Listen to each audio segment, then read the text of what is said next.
Hello दोस्तों, स्वागत है आपका हमारे YouTube channel Shri education platform में। मैं अजय सिंह आपका स्वागत करता हूं इस YouTube चैनल के थ्रू। और आज हम पढ़ने वाले हैं कोऑर्डिनेशन का सबसे इंपॉर्टेंट टॉपिक CFT, क्रिस्टल क्षेत्र सिद्धांत या क्रिस्टल फील्ड थ्योरी। ठीक है भाई, इससे पहले हमने प्रीवियस वीडियो में डिस्कस किया था VBT, वैलेंस बॉन्ड थ्योरी, संयोजकता बंध सिद्धांत के बारे में। संयोजकता बंध सिद्धांत की कुछ कमियां थी, उन कमियां यानी कुछ लिमिटेशंस थी, उन लिमिटेशंस को दूर करने के लिए हमारे पास आ जाता है आपका CFT, क्रिस्टल क्षेत्र सिद्धांत। ठीक है दोस्तों, तो चलो सबसे पहले डिस्कस करते हैं CFT क्रिस्टल क्षेत्र सिद्धांत हमें क्या क्या, किस किस बारे में हमें क्या देता है, जानकारी देता है। सबसे पहले जो क्रिस्टल क्षेत्र सिद्धांत है ये हमें डिफरेंस बताता है बेटा कि स्ट्रॉन्ग फील्ड लिगेंड कौन सा होता है और वीक फील्ड लिगेंड कौन सा होता है। क्लियर है दोस्तों। उसके बाद CFT हमें क्या इंफॉर्मेशन देता है। CFT हमें कॉम्प्लेक्स कंपाउंड के कलर यानी कलर के बारे में क्या देता है बेटा, इंफॉर्मेशन देता है। और CFT हमें कहीं ना कहीं आपके मैग्नेटिक जो कॉम्प्लेक्स कंपाउंड होते हैं उनका जो मैग्नेटिक कैरेक्टर रहता है उसके बारे में भी जानकारी हमें कौन देता है, CFT देता है। ठीक है दोस्तों, तो सबसे पहले हम जान लेते हैं CFT के बारे में। सर CFT के अकॉर्डिंग आपने पढ़ा होगा 11th क्लास में कि जिन कक्षकों की यानी जिन ऑर्बिटल्स की एनर्जी सेम होती है उन ऑर्बिटल्स को हम समभ्रंश कक्षक या डिजेनरेट ऑर्बिटल्स कहते हैं। ठीक है भाई, ध्यान से सुनना। जिन ऑर्बिटल्स की एनर्जी हमेशा क्या रहती है, इक्वल रहती है, उन्हें हम क्या कहते हैं बेटा, डिजेनरेसी ऑफ ऑर्बिटल्स और समभ्रंश कक्षक कहते हैं। क्लियर दोस्तों। तो हमें पता है जो डी ऑर्बिटल्स होती है, किसकी बात कर रहे हैं हम, सेंटर मेटल की बात कर रहे हैं। किसकी बात कर रहे हैं बेटा, सेंटर मेटल में जो आपकी सेंटर मेटल का जो कौन सी ऑर्बिटल्स होती है, डी ऑर्बिटल होती है। जो डी क्या रहती है, ऑर्बिटल्स रहती है। हमें पता है डी ऑर्बिटल्स हमारे पास कितनी होती है सर, 5 टाइप्स की होती है। कौन कौन सी, DXY, DYZ, DZX, DX² and Y² and DZ²। Clear है, कितने हो गए, 1 2 3 4 एंड 5। क्लियर है भाई। तो हमें पता है कि जो हमारी डी ऑर्बिटल्स रहती है वो कितनी होती है, 5 होती है। और 5 की जो एनर्जी रहती है वो क्या रहती है, इक्वल रहती है। इसे degeneracy of orbitals, D orbitals कहते हैं। क्लियर है भाई। लेकिन जब इन पे कौन अटैक करता है बेटा, जब सेंटर मेटल के डी ऑर्बिटल्स की तरफ कौन अटैक करता है, लिगेंड अटैक करता है। कौन अटैक करता है बेटा, लिगेंड अटैक करता है। तो इनकी एनर्जी में लिगेंड्स अटैक करता है तो इनकी एनर्जी में क्या जाता है, डिफरेंस आ जाता है। क्या जाता है, डिफरेंस आ जाता है। और ये जो डी ऑर्बिटल्स है ये कितने पार्ट्स में डिवाइड हो जाती है बेटा, 2 पार्ट्स में क्या हो जाती है, डिवाइडेड हो जाती है। एक T2Z और एक आपकी कौन सी रहती है बेटा, EZ। T2Z के केस में T2Z में कितनी ऑर्बिटल्स रहती है, 2। और EZ में कितनी ऑर्बिटल्स रहती है बेटा, 2। याद आप ऐसे कर सकते हो, कितने दिख रहे हैं T2Z, कितने दिख रहे हैं, 3। तो ऑर्बिटल्स भी कितनी है, 3। यहाँ पे कौन दिख रहा है, एक E है और एक कौन है बेटा, G है। तो यहाँ पर क्या हो गया, 2 दिखाती है ऑर्बिटल्स। क्लियर है भाई। T2Z में कौन कौन से रहते हैं बेटा, जो पहले के 3 रहते हैं, DXY, DYZ, DZX जो रहते हैं, DZX जो रहते हैं वो आपकी कौन सी ऑर्बिटल्स कहलाती है, T2Z ऑर्बिटल्स कहलाती है। क्लियर है। और जो इजी रहती है बेटा वो आपकी रहती है DX² Y² and DZ²। Clear है भाई।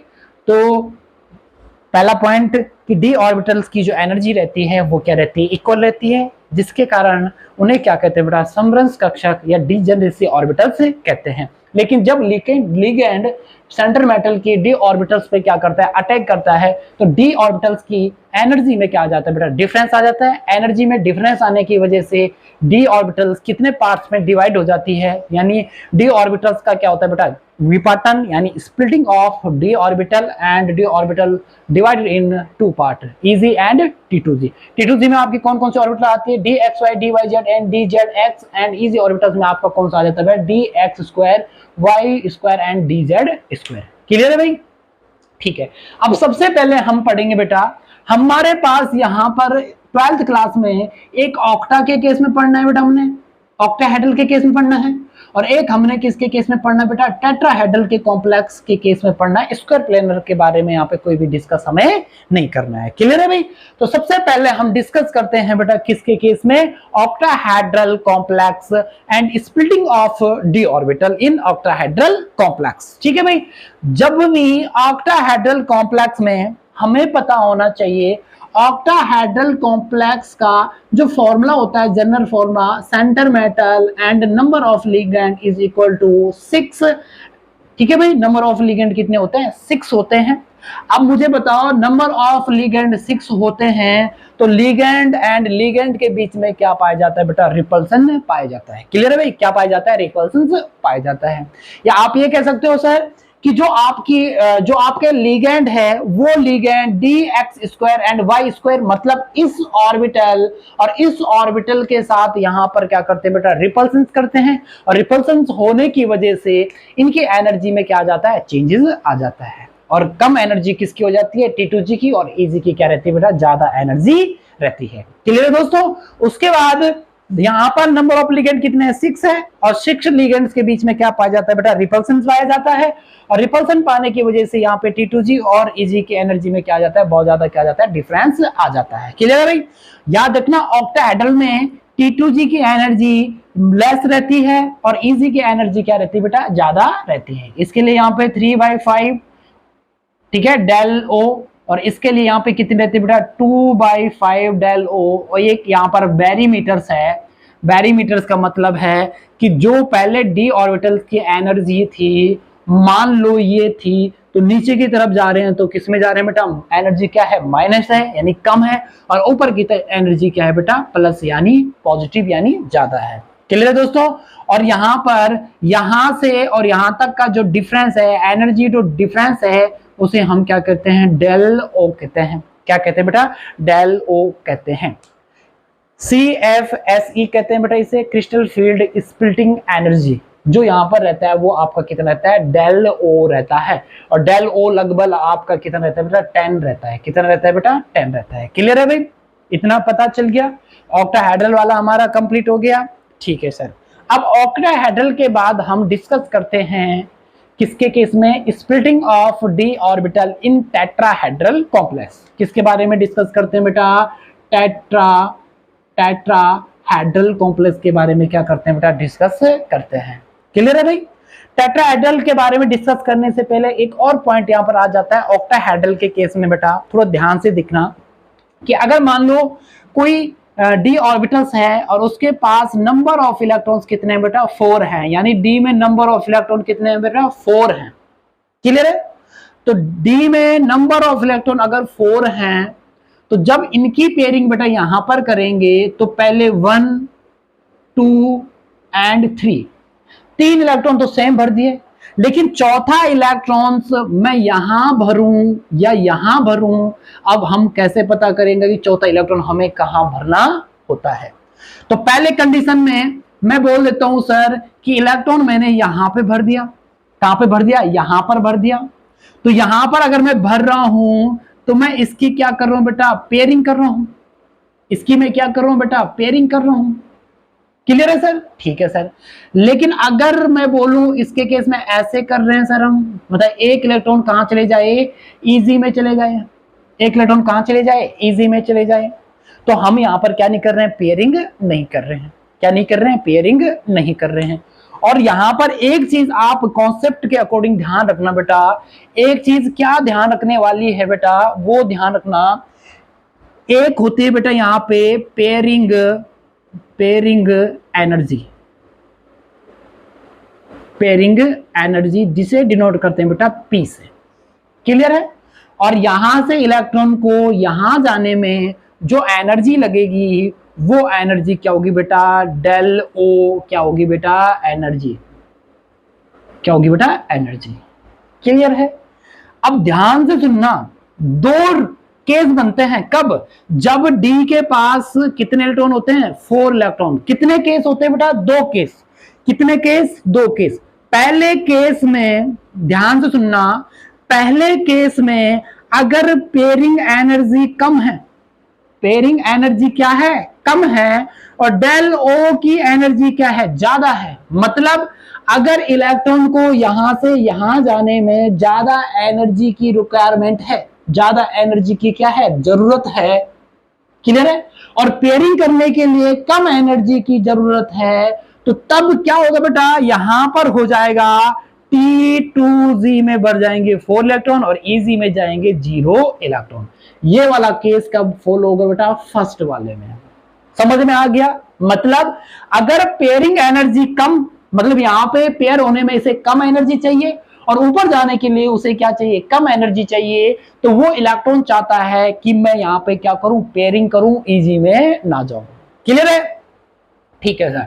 सेकेंड कंडीशन क्या होती है बेटा, यहां पर अगर डेल ओ की एनर्जी कम है और पेयरिंग एनर्जी क्या है बेटा, ज्यादा है, तो तब कौन सा केस आ जाता है बेटा, ये वाला। मतलब पेयरिंग करने के लिए ज्यादा एनर्जी की रिक्वायरमेंट है और पेयरिंग करने के लिए ज्यादा एनर्जी की रिक्वायरमेंट है, उससे कम एनर्जी चाहिए कि ये यहां से कहां चले जाए, इजी ऑर्बिटल्स में चले जाए, तो तब इलेक्ट्रॉनिक कॉन्फ़िगरेशंस क्या हो जाएगा बेटा, T2Z3 एंड EG1। क्लियर है बेटा? क्लियर है? मतलब ये समझो आपकी, अगर डेल ओ कम है, मतलब डेल ओ मतलब एनर्जी कम है, तो इलेक्ट्रॉन सीधा EZ में चले जाएगा, और अगर पेयरिंग एनर्जी कम है तो इलेक्ट्रॉन क्या करेगा, पेयरिंग करेगा। ठीक है? ठीक है। अब इसमें ये दोनों कंडीशन कब आती है सर? ये दोनों कंडीशन बेटा तब आती है जब स्ट्रॉन्ग फील्ड लिगेंड जुड़ रखा है।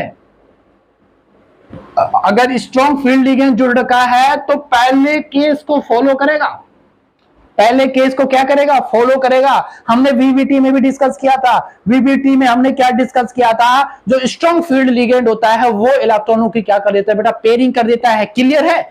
लेकिन ये वाली कंडीशन कब आएगी, ये कंडीशन तब आएगी जब वीक फील्ड क्या जुड़ रखा है बेटा, लिगेंड जुड़ रखा है। क्लियर है? मतलब पेयरिंग कब होगी, जब स्ट्रॉन्ग फील्ड लिगेंड जुड़ रखा है। पेयरिंग कब नहीं होगी, जब वीक फील्ड लिगेंड क्या हो रखा है, जुड़ रखा है। अगर स्ट्रॉन्ग फील्ड लिगेंड जुड़ रखा है तो डेल ओ की एनर्जी क्या है, ज्यादा, और पेयरिंग एनर्जी क्या है, कम। और जब वीक फील्ड लिगेंड जुड़ रखा है तो पेयरिंग एनर्जी ज्यादा है एंड डेल ओ जो एनर्जी है वो क्या है बेटा, कम है। क्लियर है? दोनों कंडीशन फॉलो हो गई। ये बहुत ज्यादा इंपॉर्टेंट है बेटा, बहुत ही ज्यादा इंपॉर्टेंट बोर्ड के अकॉर्डिंग। क्लियर है भाई? ये तो हम किसके केस में पढ़ रहे थे बेटा, ऑक्टाहेड्रल के केस में पढ़ रहे थे। इसके बाद हमारे पास आ जाता है बेटा टेट्राहेड्रल कॉम्प्लेक्स। कौन सा आ जाता है बेटा, tetrahedral complex. The splitting of D orbital in tetrahedral complex, यानी चतुष्फलकीय यौगिक या चतुष्फलकीय संकुल यौगिक में डी कक्षकों का विपाटन, डी कक्षकों का विपाटन। अभी हमने क्या पढ़ा, ऑक्टा के केस में, ऑक्टाहेड्रल के केस में आपने क्या पढ़ा था बेटा, कि ऊपर कौन सी है, EZ, और नीचे कौन सी रहती है बेटा, T2Z। क्लियर है? यानी ऊपर कितनी ऑर्बिटल्स, 2, और नीचे कितनी ऑर्बिटल्स रहती है, 3। ये किसके केस की बात कर रहे हैं हम, ऑक्टा के केस की बात कर रहे हैं। टेट्राहेड्रल में इसका उल्टा हो जाता है बेटा। उल्टे का मतलब क्या है बेटा, उल्टे का मतलब है कि EZ की एनर्जी क्या हो जाती है बेटा, कम, और T2Z की एनर्जी यहां पर क्या हो जाती है सर, ज्यादा हो जाती है। और एक इंपॉर्टेंट चीज याद रखना, यहां पर जो G यूज हो रहा है, जनरेटेड जो यूज हो रहा है, उसका यूज टेट्राहेड्रल में नहीं करते हैं, टेट्राहेड्रल में नहीं करते हैं। क्लियर है भाई? तो आपने क्या देखा कि सर जो आपका EZ है उसकी एनर्जी तो क्या रहती है सर, कम, और T2Z की एनर्जी क्या रहती है, ज्यादा। T2 बोलूं और E बोल दूं, क्लियर है? क्योंकि G का यहां पे क्या नहीं होता है, यूज नहीं होता है। क्लियर है भाई? तो इसके लिए क्या हो जाएगा 3/5, और इसके लिए क्या हो जाएगा 2/5 डेल T की बात कर रहे हैं। किसकी बात कर रहे हैं, डेल T। डेल ओ क्या था, ऑक्टाहेड्रल के लिए, डेल T किसके लिए, टेट्राहेड्रल के लिए। और इनके बीच के जो डिफरेंस है, एनर्जी जो डिफरेंस है, CFSE जो है, यहाँ पर CFSE सुन लेना, क्रिस्टल फील्ड स्प्लिटिंग एनर्जी, जो गैप डिफरेंस है वो आपका कितना बेटा, डेल T है। और ये जो आपका डेल T रहता है बेटा, ये इक्वल रहता है 4/9 डेल O के बराबर। ये एक फिक्स वैल्यू है, कांस्टेंट वैल्यू है, दी गई वैल्यू है कि डेल T जो होता है आपका वो 4/9 डेल O होता है। क्लियर है? आई होप आपको समझ में आ गया टेट्राहाइड्रल में स्प्लिटिंग किस टाइप से होती है। यहाँ पे जो रिपल्शन होता है बहुत ज्यादा कम होता है, क्योंकि यहाँ पर number of ligand centre metal के साथ जो नंबर ऑफ लिगेंड जुड़े हुए रहते हैं बेटा वो कितने रहते हैं, 4 रहते हैं। जबकि आपके ऑक्टाहेड्रल में नंबर ऑफ लिगेंड जो रहते हैं वो क्या रहते हैं बेटा, 6 रहते हैं। नंबर ऑफ लिगेंड जो 6 रहते हैं उनके बीच में रिपल्शन क्या होता है, ज्यादा, प्रतिकेशन क्या होता है बेटा, ज्यादा। चतुष्फलकीय में 4 लिगेंड रहते हैं, उनमें ज्यादा क्या नहीं होता है, रिपल्शन नहीं होता है। क्लियर भाई? इसलिए इनके T2G एंड EG की एनर्जी में ज्यादा क्या चेंजेस पाए जाते हैं। क्लियर है भाई? अब दोस्तों हम डिस्कस करेंगे बेटा, CFT ने एक और बात किसके बारे में कही थी, कलरफुल यानी कलर कंपाउंड, यानी जो आपके क्या रहते हैं, संकुल यौगिक यानी कॉम्प्लेक्स कंपाउंड जो रहते हैं उनमें रंग। और सबसे ज्यादा इंपॉर्टेंट एक चीज यहाँ ध्यान रखना बेटा कि संकुल यौगिक जो रंग उत्पन्न करते हैं वो उत्पन्न करते हैं क्योंकि संकुल यौगिकों में जो केंद्रीय धातु परमाणु यानी जो सेंट्रल मेटल होता है वो डी ब्लॉक को रहता है। किस ब्लॉक का रहता है? डी ब्लॉक का। और डी ब्लॉक याद रखना, डी ब्लॉक की डिफरेंट ऑक्सीडेशन नंबर होती है और डी ब्लॉक के डिफरेंट क्या रहता है बेटा, इलेक्ट्रॉनिक कॉन्फ़िगरेशंस रहता है, जिसके कारण बेटा आप ये भी कह सकते हो कि डी ब्लॉक को संक्रमण यानी ट्रांजिशन मेटल भी कहते हैं और इसीलिए उनमें क्या पाया जाता है बेटा, रंग भी पाया जाता है। क्लियर है? सबसे पहला कारण रंग उत्पन्न होने का संकुल यौगिकों में डी संक्रमण या डी ट्रांजिशन। अब डी ट्रांजिशन क्या होता है बेटा, थोड़ा ध्यान से देखना।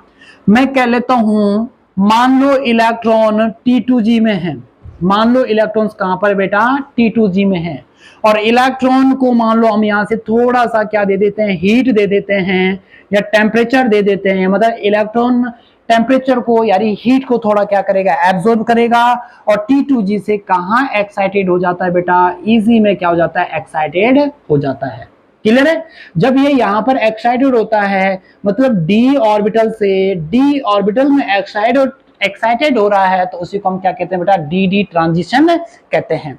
अब वो इलेक्ट्रॉन कुछ समय के लिए कहां पर रहेगा, EG में रहेगा और वापस स्टेबल बनने के लिए कहां जाता है बेटा, T2G में आ जाता है। ऐसे भी पढ़ सकते हो आप कि इलेक्ट्रॉन कहां रहता है, ग्राउंड स्टेट में रहता है, उसे थोड़ा सा एनर्जी मिलती है और वो आपका कहां चले जाता है, एक्साइटेड स्टेट में चले जाता है। एक्साइटेड स्टेट में कुछ समय के लिए रहता है 10⁻⁶ सेकेंड समथिंग और तुरंत वापस कहां जाता है बेटा, ग्राउंड स्टेट में आ जाता है।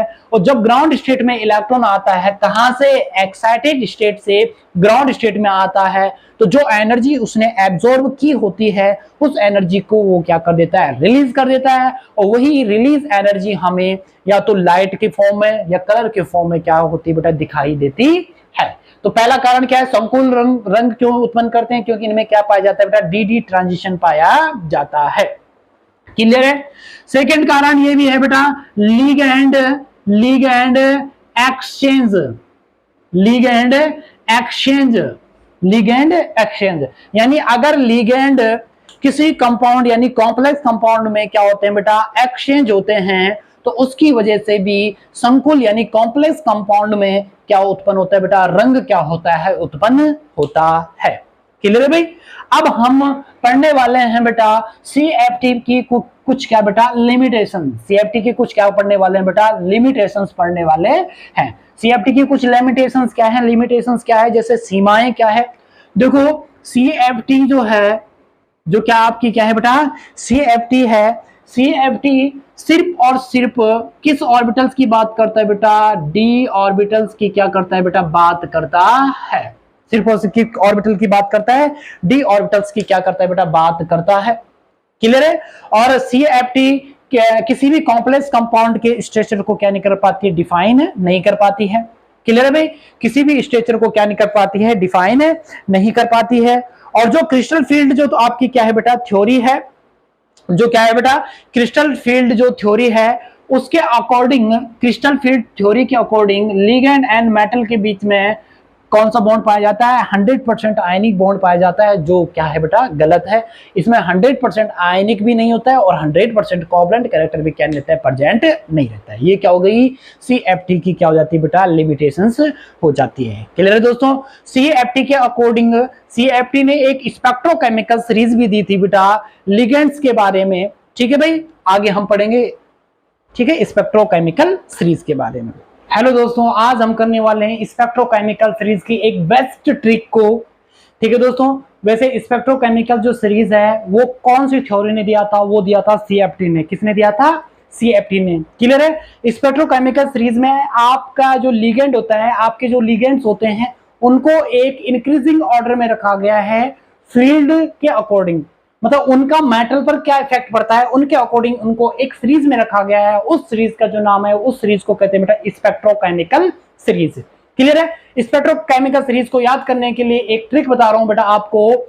एक बार सचिन क्लास से फरार और ऑक्सलेटो को जल से प्यार, जल से प्यार, नाचता उड़ता अमोनिया इन कनाडा और कोलंबिया। तो ट्रिक क्या है बेटा?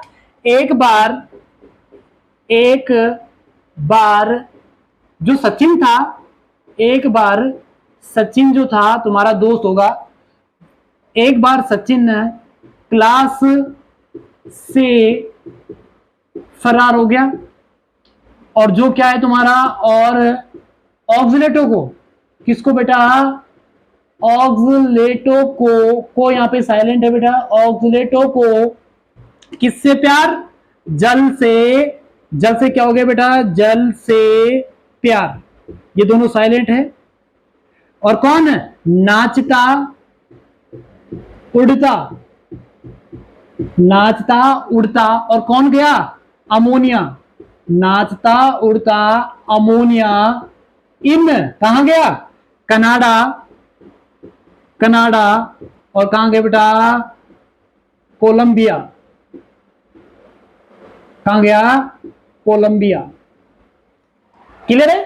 तो एक बार सचिन क्लास से फरार और ऑक्सलेटो को जल से प्यार, नाचता उड़ता अमोनिया इन कनाडा और कोलंबिया। ठीक है भाई? एक का मतलब आयोडीन, बार का मतलब Br, और सचिन का मतलब SCN, क्लास Cl, C का मतलब सल्फाइड, फरार मतलब फ्लोराइड, और मतलब हाइड्रोक्साइड, ऑक्सलेटो OX, या इसका फॉर्मूला क्या होता है बेटा? C2O4 2 नेगेटिव, फिर जल हो गया, एक्वा हो गया, NCN हो गया, EDD हो गया, अमोनिया एमीन हो गया, EN हो गया, एथेन 1,2 डाइएमीन, साइनाइड हो गया, और तुम्हारा कौन हो गया? कार्बोनिल। सबसे ज्यादा स्ट्रॉन्ग फील्ड जो लिगेंड होता है वो कौन होता है बेटा? कार्बोनिल। और सबसे वीक फील्ड लिगेंड जो होता है वो कौन होता है बेटा? आयोडीन। क्लियर? अब हम पढ़ने वाले हैं बेटा CFT के बाद हमने डिस्कस कर दिया था स्पेक्ट्रोकेमिकल सीरीज, हमने डिस्कस कर दी थी। अब हम डिस्कस करेंगे बेटा कार्बोनिल यौगिक।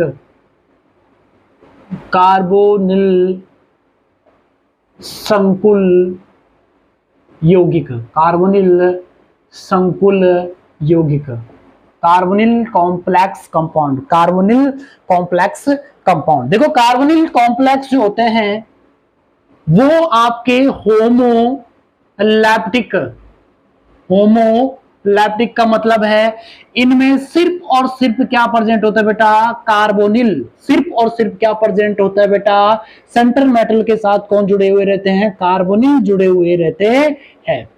क्लियर है? कार्बोनिल संकुल यानी क्या रहते हैं बेटा? होमोलैप्टिक रहते हैं, मतलब सेम और एक ही टाइप के लिगेंड इनमें क्या रहते हैं बेटा? प्रेजेंट रहते हैं।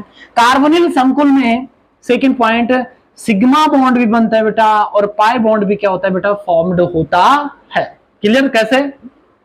हमें पता है जो सेंटर मेटल होता है उसकी एक डी कक्षक जो होती है वो डी कक्षक आपकी क्या होती है? रिक्त होती है। क्या होती है बेटा? वो डी कक्षक आपकी क्या रहती है? रिक्त रहती है। और एक डी कक्षक के पास उसके क्या प्रेजेंट रहते हैं बेटा? इलेक्ट्रॉन्स क्या रहते हैं? प्रेजेंट रहते हैं। क्लियर है? और जो कार्बोनिल है बेटा, कार्बोनिल जो आपका लिगेंड है, कार्बोनिल लिगेंड के पास एक तो पेयरिंग इलेक्ट्रॉन्स रहता है और एक कार्बन की पीजेड जो ऑर्बिटल्स रहती है वो क्या रहती है बेटा, वैकेंट रहती है, रिक्त होती है। क्या होती है बेटा, रिक्त होती है।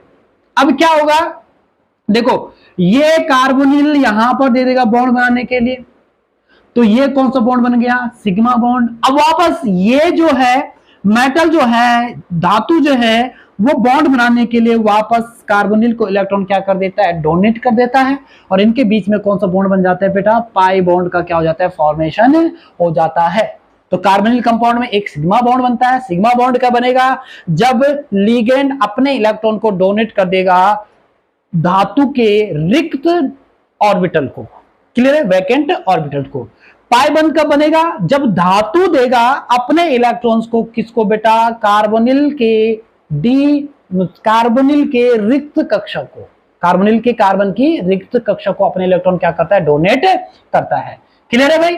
कार्बोनिल होमोलैप्टिक होते हैं, सिग्मा एंड पाई बॉन्ड बनता है। सिग्मा बॉन्ड का बनेगा जब लिगेंड यानी कार्बोनिल बॉन्ड बनाने के लिए बॉन्ड इलेक्ट्रॉन देगा। पाई बॉन्ड का बनेगा जब मेटल अपने इलेक्ट्रॉन दे देगा कार्बन की रिक्त कक्षा यानी वैकेंट ऑर्बिटल्स को बॉन्ड बनाने के लिए। ठीक है भाई। इसके बहुत सारे कंपाउंड्स हैं, इसके बहुत सारे क्या है बेटा, आपके पास क्या है, कंपाउंड्स हैं। ये थोड़ा इंपॉर्टेंट है बेटा, बोर्ड के एग्जाम के अकॉर्डिंग ये थोड़ा क्या है बेटा, बहुत ज्यादा क्या है तुम्हारे लिए इंपॉर्टेंट है। क्लियर है भाई। तो यहां पर आप ये भी कह सकते हो कि कार्बोनिल यहाँ पे बैक बॉन्डिंग करता है। क्या करता है बेटा, सॉरी, जो मेटल है वो आपका क्या करता है, बैक बॉन्डिंग भी करता है, यानी पश्च बंध का भी क्या करता है बेटा, निर्माण करता है।